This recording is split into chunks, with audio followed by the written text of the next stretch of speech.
A boy kneels on the open grass beside his father's body, and no one comes to help him bury it. The poison worked the way the Tartars intended, slow enough for the dying man to ride home first, and by the time word reaches the rest of the camp, the clan that once followed him has already driven off with the herds, the tents, and every scrap of loyalty that his death did not buy. Temujin is about 9 years old, and the steppe has just taught him its first and most durable lesson. Blood alone protects no one. 4 decades later, that same boy will be known as Genghis Khan, and the empire he builds from nothing will stretch from the Pacific coast of China to the edge of Europe, the largest connected land empire the world has ever seen. This is the story of how he built it. Not with more men than everyone else, and not, as the legend likes to claim, with pure savagery. He built it by rewriting who deserved command, what loyalty was worth, and how far fear could travel ahead of a horse. It begins, like so much of his life, with being left behind. The winter after Yasuge dies, his widow Holan does something the men who abandoned her did not expect. She survives. She gathers her children, ties a banner to a pole outside her tent to make the camp look larger than it is, and rides after the departing clan to shame them into staying. It does not work. An old man of the group tells her plainly that deep waters dry up and smooth stones crumble, and rides on. Holan is left with 5 children, a handful of servants who choose to stay out of loyalty rather than duty, and a herd too small to see them through a Mongolian winter, where temperatures fall low enough to kill an unsheltered man in a single night. Yasuge had built what little status the family had the same way most steppe chieftains did, by raiding. He took Holan herself from a merchantman's wedding party years earlier, riding off with her while her first husband fled rather than risk his own life for a wife he could, by the custom of the time, eventually replace. It is a detail the family rarely speaks of, but it will matter later, because the merkits do not forget an insult, and neither, it turns out, does Temujin. Without Yasuge's name to shelter them, the family drops out of the world of Khans and into the world of anyone who can eat. Holan teaches the children to dig wild onions and bulbs from the frozen ground, to net small fish from the Onon River, to snare marmots. Temujin, his full brothers Kasar, Kashun and Temuge, his sister Temulu and his 2 half-brothers by another of Yasuge's wives, Begta and Belgute, grow up not as a chief's sons but as scavengers on land that any passing raider could take from them at will. The secret history of the Mongols, the closest thing to a contemporary record of these years, and a text later Mongol rulers guarded closely, describes boys who fashioned their own bows from whatever wood was at hand and hunted birds to keep the family fed because there was no one else to do it. The fracture inside the family surfaces first before any outside enemy does. Begta, the eldest of Yasugi's sons and by steppe custom the one with the strongest claim to lead the household once he came of age, begins asserting himself over the younger boys, at one point taking a fish Temujin had caught and a lark Kasar had shot down, by most accounts simply because he could. Holan scolds her sons for fighting among themselves when they have no father, no clan and no protection left to spare. Temujin does not listen. He and Kasar stalk Begta while he sits watching the family's small herd of horses, approach him from front and back so he cannot flee either way, and kill him with arrows. Belgute, the surviving half-brother, does not retaliate. By most accounts he accepts Temujin's authority afterward without contest, and remains loyal to him for the rest of his life. It is the ugliest possible way to learn a lesson, and Temujin learns it anyway, rank by birth order, by seniority, by the accident of which wife bore which son, could be broken by will and force, and the ones who accepted the new order afterward could still be kept close. He does not build an empire on this insight for another 30 years, but the instinct that a hierarchy of blood is not sacred, that loyalty has to be earned and re-earned rather than assumed, first shows itself here, in a family with no herds worth stealing and no name left to protect it. Word of a fatherless family surviving alone on good grazing land travels, as word does on the steppe, and it reaches the Taichud clan, the same wider grouping that had ridden off with Yasuge's herds in the first place.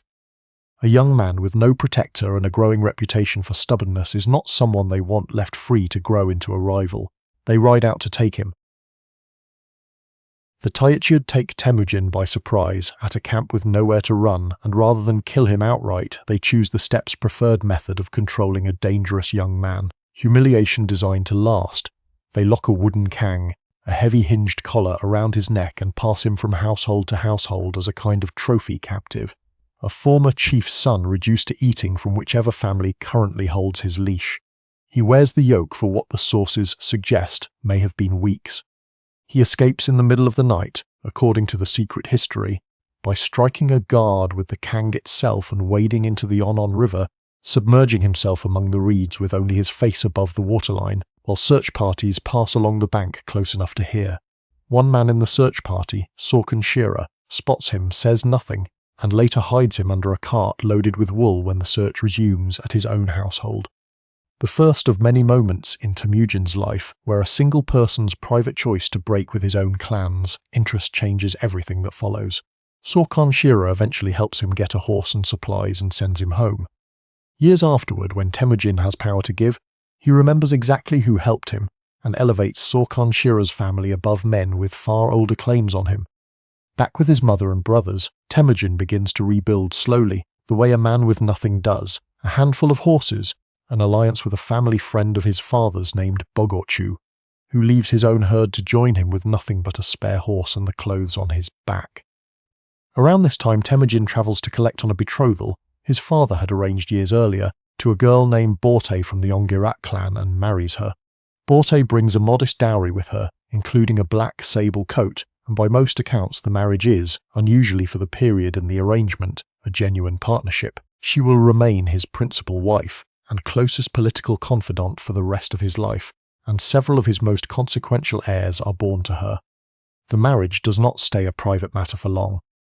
Word of it reaches the Merkits. The clan Holun had been taken from decades earlier, and they see in Temujin's new household a chance to settle an old account the way the steppe settles most accounts, through a raid rather than a court. A Merkit war party attacks the camp before dawn. Temujin flees on horseback into the forested slopes of a nearby mountain, Burkhan Khaldun, a place he will later treat as sacred ground for the rest of his life. Borte does not get away. The Merkits take her, along with Belgati's wife, back to their own territory, an act that mirrors almost exactly what Yasuge once did to a Merkit bride. Temujin does not have the men to take her back alone, and for the first time in the story he does something that will define the rest of his career far more than any single battle.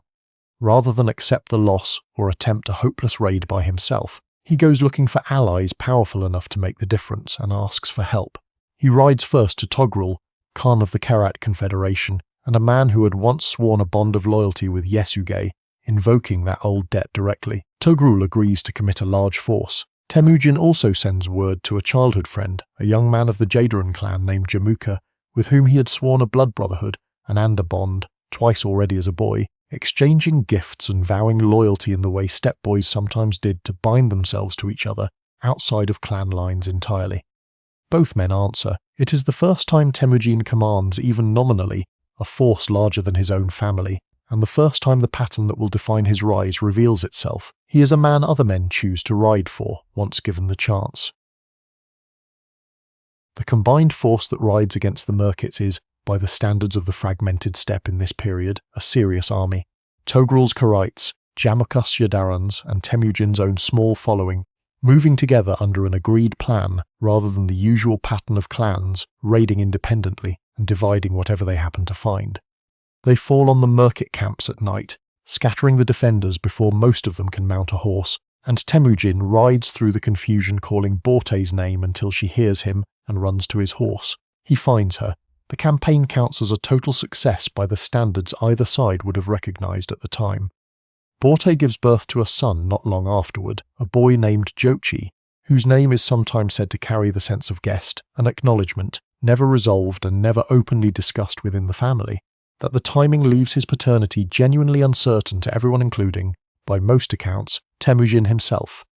Temujin raises him as his own regardless, treats him as a full heir with a claim on the succession, and this quiet, deliberate choice, not to punish Borte or discard the child for something outside her control, tells the wider clan world something specific about how Temujin intends to run a household, and later a state. Loyalty given is honoured, even when the facts underneath it are uncomfortable. For a year and a half after the rescue, Temujin and Jamuka camp together, their combined household sharing pasture and moving as one unit, reviving the Anda bond of their boyhood on a much larger scale. It is on the surface the strongest alliance either man has. It is also, underneath, an arrangement between two men who both expect, eventually, to lead rather than follow, and the tension surfaces, first not as open conflict but as a disagreement over something as mundane as where to move the herds for the season. Jamukha proposes camping near a mountain, in terrain suited to those who tend horses. Temujin's people, with more sheep and goats in their following by this point, favour open valley grazing better suited to smaller livestock. It sounds like a matter of pasture management. Underneath it is a test of whose judgment the combined camp will follow. Accounts differ, and the sources themselves disagree about what happened next, which is itself telling. Some describe Temujin's mother urging him not to trust the arrangement, some describe a dream or omen cited as justification, and some simply describe a growing sense among Temujin's own followers that they were being treated as the junior partner in an alliance of equals. Whatever the exact trigger, Temujin breaks camp in the night without warning Jamukha and moves his people away. It is not a battle, it is a divorce, conducted at speed, and it splits the followers who had been camping together into two rival camps that will spend the next 20 years at war with each other in one form or another. What matters most about the split is who goes with whom. A significant number of Noyons, minor commanders and clan heads who had been camping with the combined group choose to follow Temujin rather than stay with Jamukha, despite Jamukha having the deeper hereditary claim to leadership among the old aristocracy of the Confederation. Men choose him not because his blood commands more respect, since by this point in the story he has none of the standing his father once had, but because something about how he treats the people under him, the debts he remembers, the loyalty he repays, makes them willing to bet their households on his judgment over a rival with a better name. This is the moment the shape of everything that follows becomes visible for the first time, not a chief inheriting an army, but a following being built person by person, choice by choice, around a man whose only real asset is that people who take a risk on him tend not to regret it.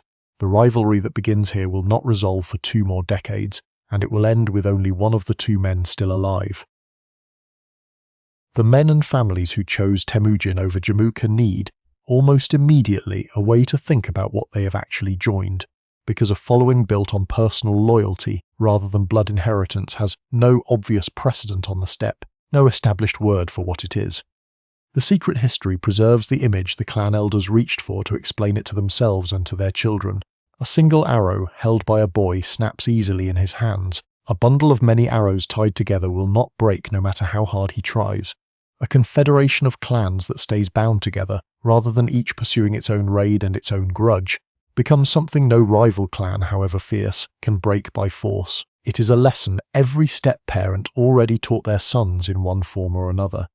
Temujin is the first leader in a generation to actually organize a following on that principle, rather than merely repeating the proverb. His followers formally proclaim him Khan of their own confederation, a title that at this stage means considerably less than it will come to mean, essentially chief of a coalition of clans loyal to him personally, rather than to any single bloodline. He rewards the men who supported him with positions of command that have nothing to do with their hereditary rank, elevating Bogorchu, the friend who had joined him with nothing but a spare horse years earlier, and Jelm, son of the blacksmith who had once helped shelter him, to positions above men whose grandfathers had led clans for generations. It is a small, early version of the meritocratic principle that will eventually restructure the entire Mongolian steppe, tested here on a following of a few thousand people rather than an empire. Jamukha does not accept the split quietly. When one of his own younger relatives is killed while raiding Temujin's horse herds, apparently without Jamukha's direct order, Jamukha nonetheless uses the killing as pretext, gathers a large coalition of clans hostile to Temujin's rising confederation, and attacks at a place called Dalan Balshut. The battle goes badly for Temujin. His forces are pushed back and scattered, and by most accounts this defeat, rather than any later victory, is the closest the entire future empire comes to simply never happening. A different man, having lost this badly this early, with a coalition this fragile, might reasonably have concluded the venture was finished. What happens instead is more instructive than the battle itself. Rather than the defeat causing his following to dissolve back into its component clans, as steppe custom would have predicted for a chief who had just lost badly to a rival, most of Temujin's key commanders and their households regroup around him afterward, rather than defecting to the victor, which was very much an option available to them. Jamukha, for his part, reportedly orders a brutal reprisal against captured members of one of the clans that had sided against him, boiling several captives alive in cauldrons, an act of severity that by most accounts costs him support rather than consolidating it. Steppe clans expected a leader to be capable of harsh justice, but wanton cruelty toward the defeated without clear cause unsettled even allies. Temujin draws the opposite lesson from the same period, one that will define his later use of terror far more precisely than the crude version of his reputation suggests. Violence used to punish disloyalty or resistance is accepted and even expected on the steppe, but violence used gratuitously, without purpose, corrodes the very loyalty a leader depends on. He begins, from this point forward, to apply severity selectively and communicate the reasons for it clearly, so that submission is understood by everyone watching to be the reliably safer choice. It is a distinction the later chroniclers of his campaigns, writing in Persian and Chinese from opposite ends of his conquests, will describe in strikingly similar terms without ever comparing notes. Over the following years, clan by clan, defeated rival by defeated rival, the bundle grows. The single arrow that could not survive on its own 30 years earlier, kneeling beside his father's body, is assembling, patiently and often ruthlessly, the bundle no one on the steppe has yet learned how to break. By the time Temujin's confederation has absorbed enough defeated rivals to field a real army, he faces a structural problem that every steppe leader before him had faced and none had fully solved. An army built out of intact clan units remains, underneath its shared banner, a coalition of separate loyalties, each commander answering first to his own kin, and only second to the Khan who happens to be leading the coalition this season. Such armies win battles, and then dissolve the moment a better offer. An old grudge or a change in fortune presents itself, which is exactly what happened to every confederation before this one, including more than once Temujin's own. His solution is organizational rather than tactical, and it is arguably the single most consequential decision of his entire career, more consequential in the long run than any individual battle he wins. He reorganizes his fighting men into units of 10, called an arban. 10 of those units make a company of 100, a zun. 10 companies make a unit of 1,000, a mingan, and 10 of those make the largest standing formation, a tumen of 10,000. Crucially, and this is the part that breaks with everything the steppe had done before, men within these units are deliberately drawn from different clans and mixed together, so that the arban a soldier eats, sleeps, and fights beside is not made up of his cousins and uncles, but of near strangers bound to each other only by the unit itself. A man's chain of loyalty now runs upward through his commander to Temujin directly, rather than sideways through blood. Command of these units is assigned by demonstrated ability and personal loyalty, rather than hereditary rank, and Temujin forces this without much apparent regard for how it looks to the old aristocracy. The sons of blacksmiths, herdsmen, and defeated enemy commanders who had once fought against him rise to command tumens, while men born into leading families who prove unreliable are quietly passed over or demoted. JB, a soldier who had shot Temujin's own horse out from under him in an earlier battle fighting for the other side, is later captured, admits openly to being the one who fired the arrow, and is promoted to a senior command rather than executed, because Temujin values a man honest and skilled enough to admit that far more than he values punishing an enemy soldier for doing his job well.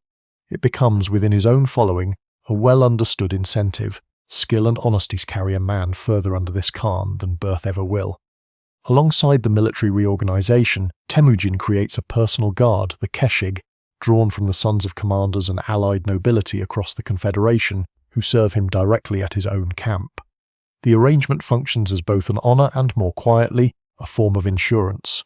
The sons of powerful men living inside the Khan's own household are simultaneously being groomed for high command and held, whether anyone says so out loud, as a guarantee of their father's continued loyalty. The Keshig eventually becomes a training ground that produces many of the Empire's most capable future generals, men who grew up serving inside Temujin's own tent before ever leading troops of their own. The discipline imposed on these new units is severe, and again applied without regard for rank. Soldiers are required to maintain their equipment and horses to a fixed standard, subject to inspection before campaigns, and a unit that fails as a whole is punished as a whole, which creates intense internal pressure among soldiers within an arban to police each other's readiness rather than waiting for an officer to catch failures after the fact. Looting during a battle before the fighting is fully finished is forbidden on pain of death, a rule that runs directly against steppe raiding custom, where seizing plunder the moment it appeared had always been an individual soldier's right. Temujin insists instead that all plunder be collected centrally and distributed afterward according to rank and service, converting what had been chaotic individuals scavenging into an orderly, predictable system that soldiers could actually plan their lives around. None of this alone wins a war. What it does is turn a coalition of clans, historically the most unstable political form the steppe produces, into something closer to a standing institution, one that will prove capable of surviving the death of any single commander, including eventually Temujin's own. The clans that resist this restructuring, and several of the most powerful ones do, are about to discover exactly how much has changed. The old alliance with Togrul, Khan of the Kurites, the man who had once ridden to Temujin's aid to recover Bort, does not survive the growing imbalance of power between them. As Temujin's confederation grows, Togrul's own son and advisors grow uneasy at a subordinate ally, who increasingly looks like a future rival for supremacy over the whole eastern steppe, and Jamuka, now allied with the Kurites himself, encourages that unease at every opportunity. The break, when it comes through betrayal rather than open war. Togrul's camp agrees to a marriage alliance with Temujin as cover, then attempts to ambush him when he arrives for the arranged meeting. Temujin escapes with a small remnant of followers, at one point reportedly drinking muddy water from a stream with his surviving men to survive the retreat, a detail the secret history preserves specifically because Temujin later rewards every man who stayed with him through it. He rebuilds again, as he has before, and this time the rebuilding is faster, because the decimal army and the reputation for rewarding loyalty are already in place. In the campaign that follows, Temujin defeats the Karates decisively. Togrul flees and is killed, by most accounts by soldiers of a rival tribe who did not recognize him, rather than by Temujin's own men directly. The last major independent power on the eastern steppe, the Naiman Confederation, falls next, defeated in a series of campaigns in which Temujin's forces use signal fires at night to make a smaller army appear far larger than it is, unsettling Naiman scouts before a single arrow is fired. Jamuka, who has by now allied himself with nearly every power capable of opposing his former blood brother, flees with the Naiman remnant and is eventually betrayed by his own remaining followers, who hand him over to Temujin rather than continue a war they no longer believe can be won. What happens between the two men at that final meeting is one of the more genuinely human moments the secret history preserves. Temujin, by the account, offers to renew their old Andabond and spare his life. Jamuka refuses, reportedly saying that two suns cannot occupy the same sky, and that he would rather die and become, in his words, a stain on Temujin's power, than live as a subordinate to the man he had once called brother. Temujin grants him what the steppe considered an honourable death, execution without shedding of blood, and by most accounts buries him with appropriate ceremony rather than leaving the body exposed. It is impossible now to know how much of the exchange happened exactly as recorded generations later. What is not in doubt is that with Jamuka's death, the last man with a rival claim to lead the confederation of Mongol clans is gone.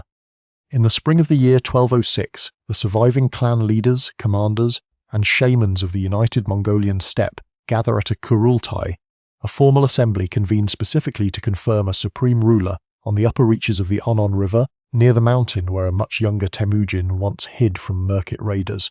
There, before the assembled confederation, he is proclaimed Genghis Khan, a title whose precise meaning is debated among historians but which conveys something like universal or fierce ruler, and which he will use for the rest of his life. A 9-tailed white horsehair standard, the Chu, is raised over the gathering, the formal war banner of the newly unified Mongol nation, the first time in generations that every major clan on the steppe answers, at least in principle, to one authority rather than a dozen competing ones. The man kneeling beside his father's body 40 years earlier had nothing, no clan, no herd large enough to matter, no name that opened more doors. The man standing beneath the raised standard at the Kurultai commands, by most estimates, somewhere in the range of 100,000 disciplined soldiers organized into an army. No steppe confederation had ever fielded before, all of them bound to him not by blood but by the system he had spent 3 decades building, one broken alliance and one rewarded loyalty at a time. The steppe is unified. It has never in living memory stayed unified for long. What Genghis Khan does next is decide that this time it will not be allowed to fall apart, and that the same appetite for expansion the steppe's clans had always turned on each other can instead be pointed outward, at everyone else. A confederation held together by personal loyalty to one man has an obvious flaw. One Genghis Khan understands better than most rulers of his era, having spent his own boyhood watching a confederation dissolve the moment its leader died. It needs rules that outlast the man. In the years following the 1206 Kurultai, he begins issuing a body of law and decree that later sources refer to collectively as the Yassa, covering matters from military discipline and hunting rights to the treatment of ambassadors, and notably, the free practice of religion. No single complete text of the Yassa survives, and historians debate how much of it was ever written down in one place versus assembled gradually from individual rulings over years, but its contents are attested consistently enough across Mongol, Chinese, Persian, and European sources to be treated as broadly real rather than later invention. One provision draws particular comment from outside observers over the following decades: an official policy of tolerance toward Buddhists, Muslims, Christians and shamanists alike within Mongol territory, with clergy of every faith exempted from certain taxes and obligations. This was not tolerance as a modern viewer might understand the term, extended from any principle of individual conscience. It was closer to pragmatic statecraft, an explicit recognition that a growing empire absorbing peoples of wildly different religions would face constant rebellion if it tried to impose one faith on all of them, and that clergy left undisturbed and reasonably comfortable made useful intermediaries with newly conquered populations rather than rallying points for resistance. Genghis Khan himself continues to consult his own steppe shamans throughout his life, while also later granting audiences to Taoist sages and Muslim scholars with apparently equal seriousness. Communication across a territory this large requires infrastructure the steppe has never needed before, because a confederation of neighbouring clans could send a rider across it in a day, while an empire will eventually stretch for months of travel end to end. Genghis Khan establishes a relay system, the Yam, consisting of stations spaced roughly a day's ride apart along the major routes, each stocked with fresh horses, food and shelter for couriers carrying official messages. A rider can hand off his dispatch to a waiting rider at the next station, rather than exhausting a single horse over the whole distance, and later observers, including foreign travellers writing decades afterward, describe messages covering distances that would take an ordinary traveller months in a matter of days. The system will eventually be extended and refined by his successors into one of the most effective long-distance communication networks the pre-modern world produces, but the basic architecture, stations, remounts, and official couriers with the authority to commandeer fresh horses from any subject along the route is his. Genghis Khan also addresses a more basic problem. The Mongols at this point have no written script of their own, which makes issuing consistent written law, keeping tax and census records, or corresponding with literate neighbouring states difficult. After capturing a Uyghur scribe named Tatatunga during an early campaign against a neighbouring khanate, Genghis Khan adopts the Uyghur alphabet, itself derived ultimately from a Syriac script carried east by Christian missionaries centuries earlier, and has it adapted to write the Mongolian language. He orders the sons of Mongol nobility, his own included, to be taught to read and write in it, a striking decision for a man who was himself, by most accounts, functionally illiterate his entire life and had to have documents read aloud to him. A census is conducted across the newly unified territory to establish how many households exist and what they owe in soldiers, animals and goods, organised around the same decimal structure already used in the army, so that administrative and military organisation mirror each other exactly. Conquered or absorbed populations are registered the same way conquering Mongol clans are, which has the effect, intended or not, of treating a defeated steppe clan's household and a newly submitted household of herders from a neighbouring people as administratively identical units within the same system, rather than as conquerors, and conquered occupying permanently different tiers. None of this, the law code, the tolerance policy, the relay stations, the borrowed alphabet, looks like the popular image of Genghis Khan as a purely destructive force sweeping across Asia. It is, instead, the scaffolding being built quietly behind an army that is about to be pointed at the wealthiest, most fortified civilizations in the known world. And it is exactly this scaffolding, more than any single battlefield tactic, that will let the coming conquests actually hold together, instead of collapsing the moment the fighting stops. By 1218, Genghis Khan has already turned his newly unified army against neighbours closer to home, forcing the submission of the Tangut kingdom of Xi Xia to the south, and pushing deep into the territory of the Jin dynasty in northern China, campaigns that will be picked up again in their own right later in this story. For now, his attention turns west, toward a vast Muslim empire called Khwarezmia, ruled by a sultan named Muhammad II, whose territory stretches across much of Central Asia and Persia, and controls several of the great trading cities along the Silk Road, Bukhara and Samarkand among them. Genghis Khan's initial approach to Khwarezmia is not military but commercial, consistent with a pattern he follows throughout his career of preferring negotiated submission or trade to war wherever either is available. He sends a large caravan, several hundred merchants by most accounts, along with goods including silk, silver and jade, to open formal trade relations with the Sultan, a gesture that in the diplomatic language of the era amounted to treating Khwarezmia as an equal power worth doing business with rather than a target. The caravan travels to a border city called Otrar, governed by a man named Inalchuk, a relative of the Sultan's powerful mother. What happens next is recorded with slightly different details across the surviving sources, but the outcome is consistent. Inalchuk, apparently suspecting the merchants of being spies, or perhaps simply coveting the caravan's considerable wealth, has the entire party arrested and executed, with the goods seized for himself. Some accounts describe a single survivor who makes his way back to report the massacre to Genghis Khan directly. Whether one merchant escapes or none does, word reaches the Mongol court of what happened at Otrar, and Genghis Khan's response follows the diplomatic playbook one more time before it follows the military one. He sends a formal delegation of envoys to the Sultan himself, demanding that Inalchuk be handed over for punishment. Sultan Muhammad refuses. By most accounts, rather than simply denying the demand, he has the lead envoy executed and the others' beards shaved, or in some versions their faces disfigured, an act calculated to humiliate rather than merely refuse, and sends them back to Genghis Khan in that condition as a deliberate insult. Whatever the precise details, and the sources vary on them, the effect is the same. The Sultan has now killed or maimed men under diplomatic protection, a category of person every steppe and settled power of the era treated as inviolable specifically, because envoys need to be able to travel safely for any state to negotiate with any other, and he has done so twice, once through his subordinate at Otrar and once through his own explicit order.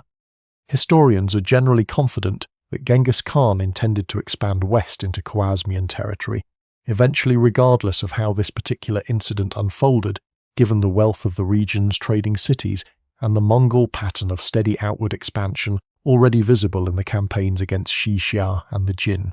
What the killings at Otrar and the mutilation of the envoys provide is something more specific and more useful than opportunity. A justification, framed in terms every ruler and every soldier in his own army could understand as legitimate grounds for war, an insult to be answered, rather than simple conquest for its own sake. Genghis Khan reportedly withdraws to a mountain alone for 3 days of prayer and fasting before committing to the campaign, according to later Mongol tradition, asking for the sanction of heaven for a war he had almost certainly already decided to fight. He musters an army historians estimate, with considerable uncertainty, given how wildly the surviving figures vary across sources, at somewhere between 100,000 and 200,000 men, a force assembled from the same decimal units and mixed loyalty commands built over the preceding decade, and turns it toward Khwarezmia. Sultan Muhammad, commanding a considerably larger population, and by some estimates a larger total army, makes the fateful decision to disperse his forces to defend individual fortified cities rather than risk them in open battle against the Mongols. It is a decision that will cost him the Sultanate, his freedom, and eventually his life. Genghis Khan's approach to Khwarezmia rests on a piece of strategic intelligence Sultan Muhammad's own decision hands him for free. By scattering his defenders city by city rather than concentrating them, the Sultan ensures that no single Mongol setback anywhere can threaten the whole campaign, while every Mongol victory at any one city sends a message to every other city still waiting its turn. Genghis Khan and his commanders exploit this deliberately, dividing their own forces into several columns that strike separate cities in quick succession, rather than moving as one slow army, a mobility advantage rooted directly in the same horse culture that had once let steppe raiders vanish across open grassland before a settled army could organize a response. The city of Otrar itself, where the original massacre took place, falls first, after a siege of several months. Inalchuk, the governor responsible for the killings, is captured and executed, by some accounts with molten silver poured into his eyes and ears, a punishment whose gruesome specificity was almost certainly meant to be retold, rather than simply carried out quietly. Bukhara, one of the great centers of Islamic scholarship and trade in Central Asia, falls next after its garrison attempts a breakout that fails.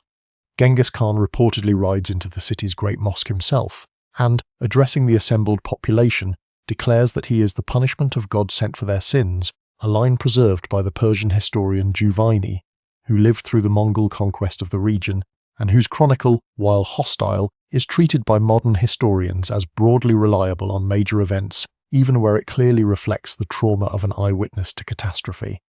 What happens at Bukhara, and shortly afterward at Samarkand, follows a pattern that recurs across the Khwarezmian campaign, and that historians now understand less as random savagery than as calculated policy. Cities that surrender promptly and without resistance are generally spared outright massacre, their artisans and skilled workers frequently deported eastward to serve the growing empire rather than harmed, while cities that resist, particularly after having been offered the chance to surrender, are subjected to punishment severe enough that news of it reaches every other city in the region before the Mongol army itself does. Estimates of the number killed at Bukhara and Samarkand vary enormously across the surviving sources, and modern historians treat the highest contemporary figures, sometimes running into the hundreds of thousands for a single city, with real skepticism, both because medieval chroniclers on every side of every conflict routinely inflated casualty figures for effect, and because the surviving population sizes make some of the largest claimed totals implausible. What is not seriously disputed is that the killing was extensive, deliberate, and specifically intended to be reported onward. This is terror used as a weapons system rather than as an emotional outburst, and the distinction matters for understanding how a force of perhaps 150,000 men manages to subdue a region with a population in the millions, defended by armies that individually often outnumbered the besieging Mongol force at any given city. A defender who believes that submission will be met with reasonable treatment and resistance with annihilation faces a calculation that favors submission, and city after city surrenders without a fight specifically because Bukhara and Samarkand already demonstrated what the alternative looked like. Skilled engineers, doctors, and craftsmen captured across these cities are systematically identified and deported to Mongol territory, rather than killed alongside the general population, a practice that has the long-term effect of transferring siege engineering knowledge, medical practice, and administrative expertise from Central Asia into the growing Mongol state, expertise the Mongols will use again in later campaigns against fortified cities elsewhere. Samarkand's garrison, reportedly including war elephants brought out in a failed attempt to break the siege, surrenders after a matter of weeks, once its own commanders conclude the city cannot hold. Sultan Muhammad, meanwhile, has fled westward from city to city ahead of Mongol columns already dispatched specifically to hunt him down, abandoning each fortress in turn rather than making a stand at any of them. His empire, one of the wealthiest and most extensive in the Muslim world only months earlier, is disintegrating city by city, behind him faster than he can outrun the news of it. Genghis Khan assigns the task of hunting down Sultan Muhammad to two of his most capable generals, Jabi, the former enemy soldier promoted years earlier for honestly admitting he had shot the Khan's horse in battle, and Subutai, a commander who rose through the ranks from a family of blacksmiths, and who will go on to plan more successful campaigns across a wider range of terrain than perhaps any general in history before the modern era. The two men are given a relatively small, fast-moving force with a single narrow objective: catch the fleeing sultan before he can regroup his scattered forces anywhere and mount a real resistance. The pursuit that follows covers an extraordinary distance, cutting across Khwarezmian territory city by city, always arriving just after Muhammad has fled the location where his pursuers expected to find him, gathering intelligence at each stop from local informants and captured messengers about where he has gone next. It is less a single chase than a rolling demonstration of exactly the mobility advantage the Mongol army had built its entire military system around. A force capable of sustaining rapid movement over enormous distances on remounted horses, living largely off supplies requisitioned or seized along the route, able to outpace a fleeing ruler travelling with the far heavier logistical burden of a royal household, and whatever remains of his court. Muhammad never manages to gather a force sufficient to make a stand. He flees ultimately to a small island in the Caspian Sea, near the mouth of a river on its southern shore, apparently believing it offered safety that no cavalry force could reach. He dies there in either late 1220 or early 1221. Sources differ on the precise date, reportedly of pleurisy, a lung ailment, compounded by the exhaustion of the flight and the collapse of everything he had ruled only months before. He is, by most accounts, buried in a shirt donated by one of his own remaining attendants, because he has nothing suitable left of his own. The Sultan, who commanded one of the wealthiest empires in the Islamic world, dies with essentially nothing, hunted across his own territory by two commanders who never once have to fight him directly, because the pursuit itself and the collapse it caused in his authority over his own remaining forces is enough. Jebe and Subutai do not simply return home once their target is dead. Given latitude by Genghis Khan to continue operating in the region, they push their force westward through the Caucasus Mountains, defeating the Kingdom of Georgia in battle along the way, a conflict that leaves a lasting mark on Georgian historical memory as the first appearance of Mongol forces that far west, and continue on into the steppe territory north of the Black Sea, encountering peoples and polities that had never before had contact with anything resembling the Mongol military system. What began as a manhunt for a single deposed ruler has, almost as a side effect, become the first Mongol reconnaissance of territory that stretches to the edge of Europe. Muhammad's death does not end Khwarezmian resistance. His son Jalal ad-Din gathers the remaining loyal forces and mounts the only sustained organised military resistance the Mongols encounter anywhere in the entire Khwarezmian campaign, defeating a Mongol detachment in battle near the city of Parwan, a rare and genuine tactical defeat that Genghis Khan takes seriously enough to personally lead a large force against him in response. The two armies eventually meet at the Indus River, where Jalal ad-Din, facing certain defeat and encirclement, makes a choice that becomes one of the more famous single episodes of the entire war. Rather than surrender, he rides his horse off a high riverbank into the water in full armour and swims the Indus under fire, escaping into what is now Pakistan. Genghis Khan, watching from the bank according to the Persian chroniclers, is said to have expressed genuine admiration for the act, forbidding his own archers from further pursuit of a man who had just done something extraordinary in front of him. Though Jalal ad-Din's resistance, driven now into exile, continues in fragmentary form for years afterward without ever again seriously threatening Mongol control of the region. As Jebe and Subutai's force continues west of the Caucasus, deeper into territory that no army answering to the Mongolian steppe has ever previously entered, they encounter a nomadic people called the Cumans, who inhabit the grasslands north of the Black Sea, and who, faced with a military force unlike anything they have fought before, appeal for help to their neighbours and occasional allies, the Rus principalities to the north, a loose collection of Slavic city-states centred on cities including Kiev, at this point in history not yet unified into anything resembling a single Russian state.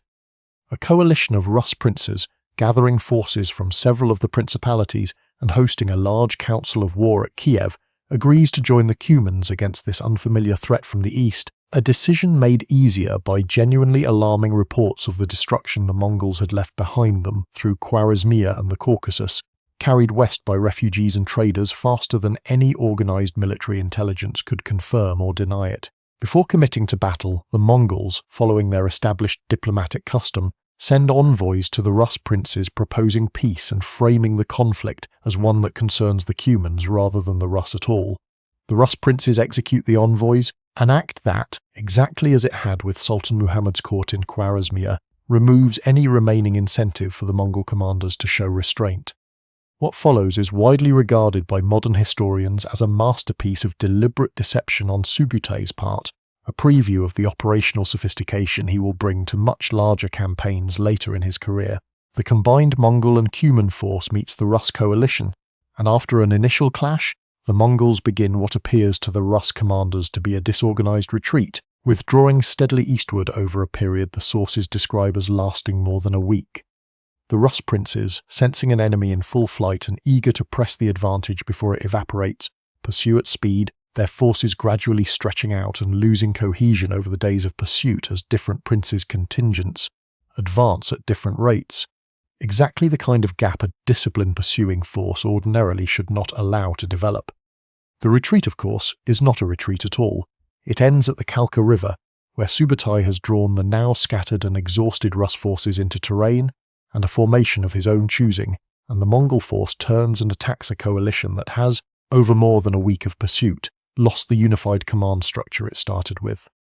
The battle that follows is a catastrophe for the Rus and Cuman side. Several Rus princes are killed in the fighting, and by most accounts the surviving senior commanders, including the Prince of Kiev, are captured.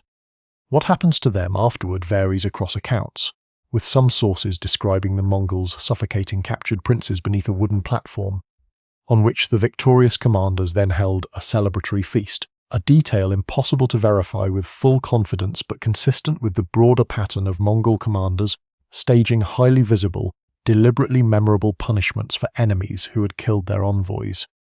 The defeat at the Khalkha River leaves the Rus principalities badly weakened at exactly the moment their historians, writing afterward, describe genuine confusion about who these attackers even, where they had come from, or whether they would return. They do not return in force for over a decade. When they eventually do, in the 1230s, under Genghis Khan's grandson Batu, the campaign that follows is no longer reconnaissance but full conquest, and the princes who face it will have had 13 years to prepare, and will still, in the end, not be ready. For now, Jebei and Subutai's force, having ridden farther west than any army from the Mongolian steppe in recorded memory, turns back east to rejoin the main body of the empire, carrying with them the first real intelligence anyone in Genghis Khan's court possesses about the settled kingdoms of Europe, intelligence that will sit unused for over a decade, but will not be forgotten. Before the war with Khwarezmia, and running alongside it in overlapping years, Genghis Khan is fighting a very different kind of war closer to home, against the settled, walled, heavily bureaucratic states of northern China. A theatre that forces the Mongol military system to solve a problem the open steppe never presented. How a force built entirely around mounted mobility takes a fortified city its horses cannot climb over. The kingdom of Xi Xia, ruled by the Tangut people along the empire's southwestern frontier, is the first target, invaded on more than one occasion beginning in 1209 and forced eventually into vassal status, acknowledging Mongol overlordship and providing tribute and troops for future campaigns rather than being fully annexed outright at this stage. The larger prize, and the far more consequential campaign, is against the Jin dynasty, which rules most of northern China from a capital called Zhongdu, roughly where modern Beijing now stands, and which commands resources, population, and fortified infrastructure on a scale the Mongol Confederation has never previously confronted. Genghis Khan's forces cross into Jin territory beginning in 1211, and the fighting exposes immediately how differently this war has to be waged compared to the open cavalry campaigns of the steppe. Jin cities are protected by massive walls, moats, and garrisons equipped with crossbows and, in some cases, early gunpowder weapons including primitive fire lances, among the first use of gunpowder in warfare anywhere in the world. The Mongols initially have no engineering tradition of their own for breaching such defences, and no experience feeding and supplying an army through a long siege rather than a fast raid. The solution, consistent with the pattern already visible in the Khwarezmian campaign years later, is absorption rather than invention. Mongol forces capture Chinese engineers, and later Muslim engineers from the Western campaigns as well, and put their specialized knowledge directly to use, building trebuchets, siege towers and other equipment the steppe army had no prior tradition of constructing itself. Rather than treating every conquered specialist as an enemy to be eliminated, Genghis Khan's forces systematically identify and preserve exactly the people whose skills the army currently lacks, deporting them into Mongol service, a practice that turns every conquest into a source of new capability for the next one, rather than simply territory held or lost. Zhongdu itself falls to the Mongols in 1215 after a prolonged siege and blockade that leaves the city's population, by contemporary accounts, in severe famine before it finally surrenders. The city is subsequently sacked and burned, and a Chinese chronicler writing afterward describes bones piled outside the walls.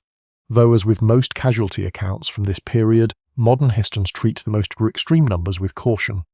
The Jin court, having lost its capital, relocates south to Kaifeng and continues to resist for years afterward, and the Jin dynasty in fact does not fall entirely until 1234, 7 years after Genghis Khan's own death, a campaign completed under his son and successor Ogedei rather than by Genghis Khan himself.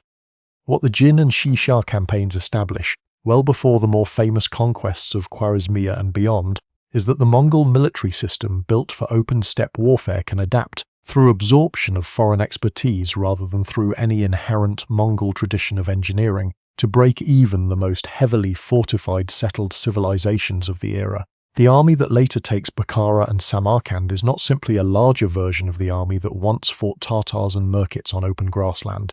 It is that same core, mounted, disciplined, organized in decimal units bound by loyalty rather than blood, now equipped with siege capability learned from exactly the kinds of walled, settled peoples it originally had no way to defeat at all. Genghis Khan returns from the Khwarezmian campaign in the mid-1220s to a steppe he now rules more completely than any single man in its history, but the frontier itself refuses to stay settled. Xi Xia, forced into vassal status years earlier, withholds the troops it owes the Mongol army for the Khwarezmian War and, sensing an opportunity while Genghis Khan's main forces are occupied in the west, begins moving toward open rebellion. Genghis Khan, by now likely in his early 60s, an old man by the standards of the era, chooses to lead the punitive campaign against Xi Xia personally, rather than delegate it entirely to a subordinate, a decision his own advisors reportedly question given his age and the physical demands of the frontier. The circumstances of what happens next are recorded inconsistently across the surviving sources, which is itself notable given how thoroughly documented most of Genghis Khan's major campaigns are by comparison. One tradition, recorded by the Persian historian Rashid al-Din writing decades later, describes Genghis Khan falling from his horse while hunting wild horses during the campaign, sustaining an internal injury from which he never fully recovers. Marco Polo's account, written even later and second-hand, offers a different version. Chinese sources of the period suggest illness, possibly a fever contracted during the campaign, as the more likely cause, and modern historians generally treat the fall from horse story with real skepticism, precisely because it appears in some traditions and not others, while illness during a demanding military campaign undertaken by a man in his 60s requires no dramatic explanation at all. What all versions agree on is that Genghis Khan dies during the Xi Xia campaign in August of 1227, with the conquest of Xi Xia itself still incomplete. His commanders, by most accounts, conceal his death from the surrounding Xi Xia population, and even from most of their own army for a period of time, continuing the campaign under his authority and completing the conquest, and, by several accounts, a subsequent massacre of the Xi Xia capital before the news is allowed to spread. The reasoning attributed to this concealment is straightforwardly practical. An army in the field, deep in hostile territory, is safer completing its objective under the fiction of a living commander than it would be attempting the same campaign, while simultaneously managing the political uncertainty a confirmed death would immediately unleash across the wider empire. The body is transported back toward the Mongol homeland, and the burial itself, consistent with Mongol custom for high-ranking figures, and deliberately intensified in Genghis Khan's specific case, is conducted in complete secrecy, with the exact location never officially recorded anywhere. Later Mongol tradition holds that the funeral escort killed anyone they encountered along the route to prevent word of the burial site's location from spreading, and that horses were driven repeatedly over the grave afterward to flatten and disguise the ground until it was indistinguishable from the surrounding steppe. Whether every detail of that tradition is literally accurate or has grown more dramatic with retelling over 8 centuries, the practical outcome is not in dispute. Despite extensive searching by historians and, more recently, archaeologists using satellite imagery and other modern techniques, the location of Genghis Khan's grave has never been found, and by most accounts the Mongols themselves intended it that way, in keeping with a broader steppe belief that a leader's spirit deserved to rest undisturbed, rather than become a shrine or a target. Before his death, and in keeping with the same institutional instinct that had led him to build the decimal army and the Yassa, rather than rely on personal charisma alone, Genghis Khan had already arranged the succession with unusual care for a nomadic ruler of this era, a category of leader whose deaths had historically triggered immediate, often catastrophic civil wars over who would inherit. He designates his third son, Ogedei, known for diplomatic temperament rather than raw military brilliance, as his intended successor over his other capable sons, and secures the agreement of his other sons, including the more militarily accomplished Chagatai and the volatile eldest son Jochi, whose own uncertain paternity had never fully faded from the family's private history, to honour that choice before he dies rather than leaving it for them to fight out afterward. A Kurultai formally confirms Ogedei as Great Khan 2 years later. In 1229, a gap historians attribute to the customary mourning period and the logistics of gathering the empire's senior figures, rather than to any serious contest over the succession itself. It is, remarkably for a nomadic empire at this point in history, a transition of power that does not immediately tear the empire apart, precisely because the man who built it had spent decades building institutions specifically designed to survive without him. Ogedei Khan, confirmed as Great Khan in 1229, inherits an army and an administrative system built to function independently of any single commander's personal presence, and the following decades demonstrate exactly how far that design can carry the empire. The conquest of the Jin dynasty in northern China, left unfinished at Genghis Khan's death, is completed in 1234. A new capital city, Karakorum, is established on the Mongolian steppe, giving the empire, for the first time, a permanent administrative centre rather than a mobile court that moved with the Khan's own household, complete with a mixed population of Chinese, Muslim, and European craftsmen, and a degree of religious diversity, including resident Christian and Buddhist communities that visiting Europeans find genuinely remarkable to describe when they eventually arrive there decades later.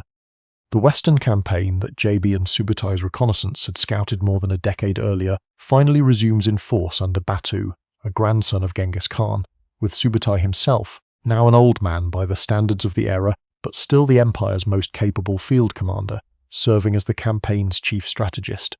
Between 1237 and 1242, Mongol armies overrun the Rus principalities decisively this time, sack Kiev, and push on into Poland and Hungary, defeating European armies at battles including Legnica and Mohi, that leave European chroniclers describing an enemy unlike anything Christendom had previously faced. The campaign only stops advancing further into Central Europe when word arrives of Ogedei's death back in Mongolia in 1241, prompting Batu and the other senior princes to withdraw eastward to take part in choosing the next Great Khan, a decision historians widely credit, alongside considerable debate over other contributing factors, with sparing the rest of Europe from a Mongol invasion.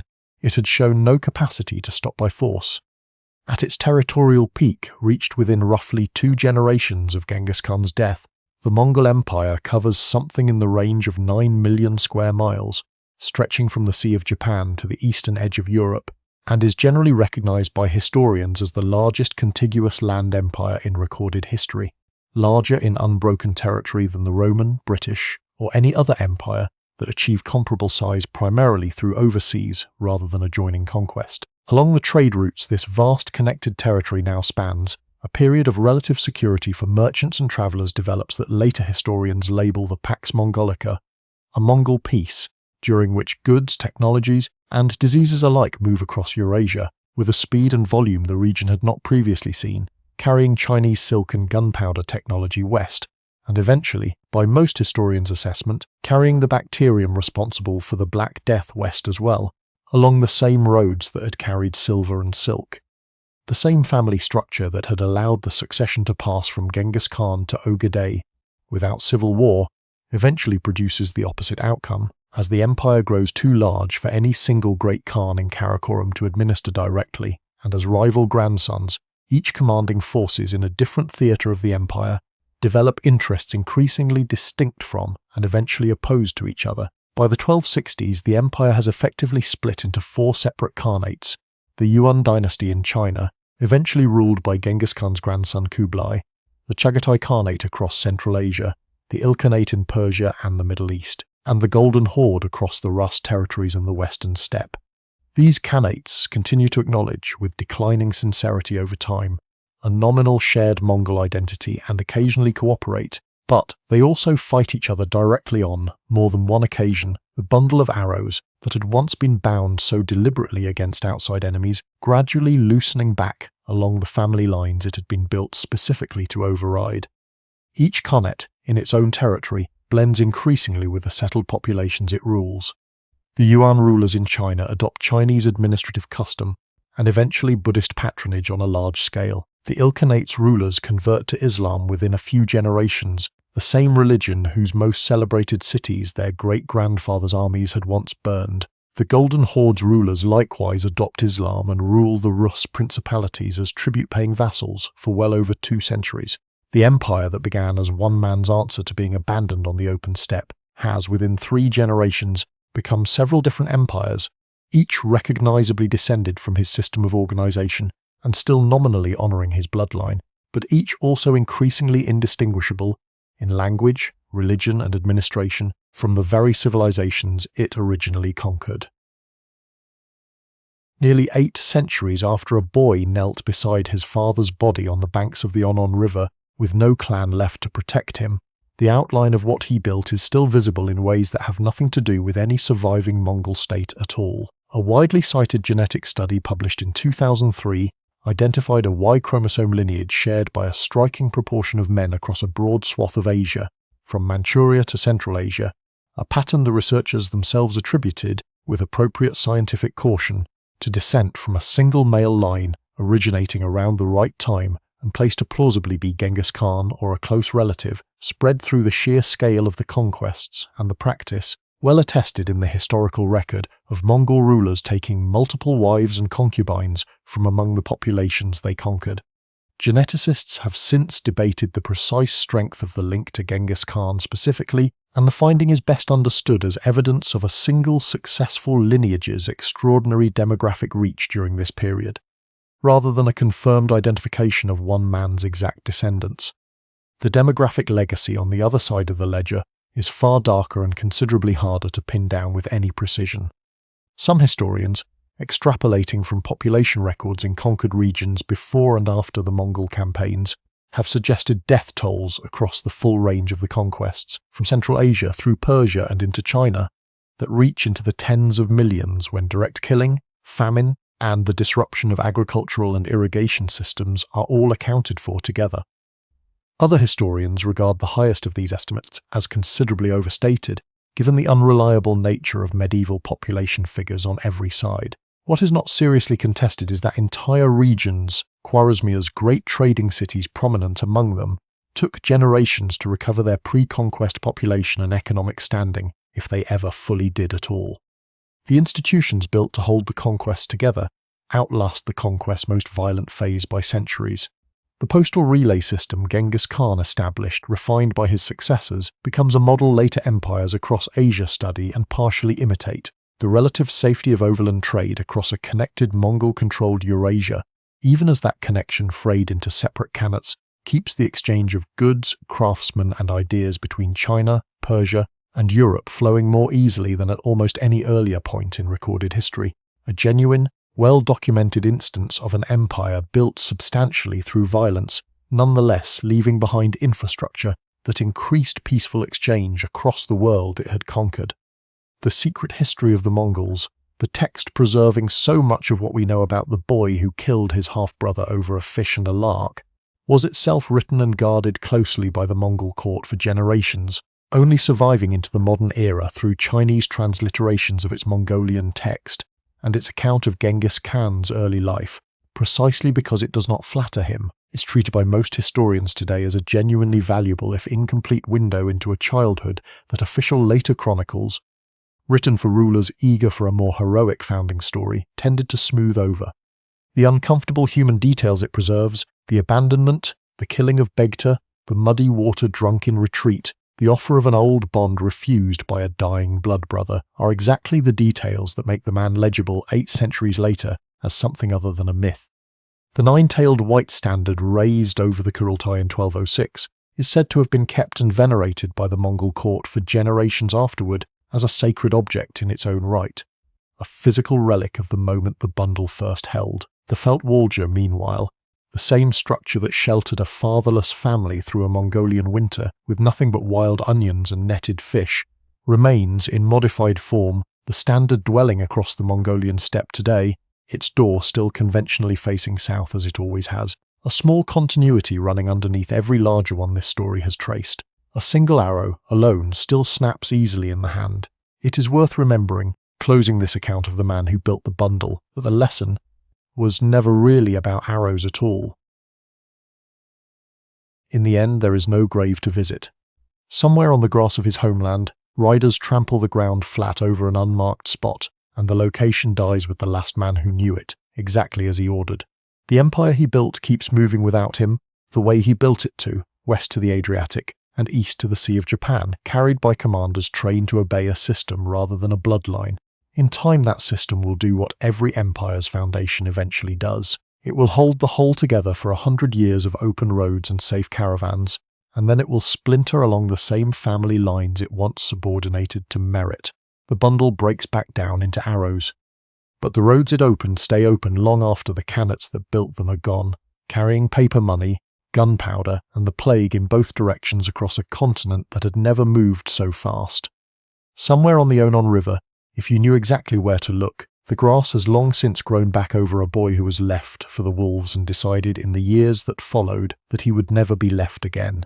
The standard is folded away, the horse is unsaddled, the door of the ger still faces south, waiting for no one in particular, the way it always has.